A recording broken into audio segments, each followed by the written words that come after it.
بسم اللہ الرحمن الرحیم۔ السلام علیکم۔ ایمان پر خاتمہ ہونے کی دعا اور اس کا ترجمہ۔ آج جو دعا آپ کے سامنے پیش کی جا رہی ہے یہ حضرت یوسف علیہ السلام کی آخری دعا ہے۔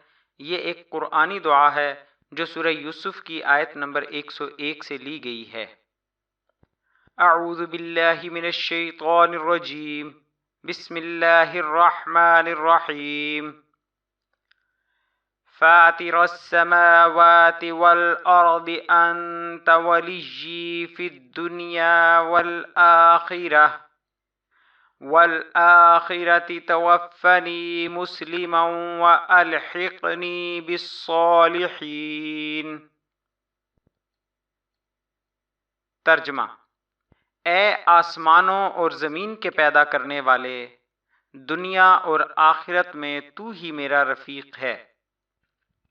تو مجھ کو اپنی فرما برداری کی حالت میں دنیا سے اٹھا اور مجھ کو اپنے نیک بندوں میں داخل کر۔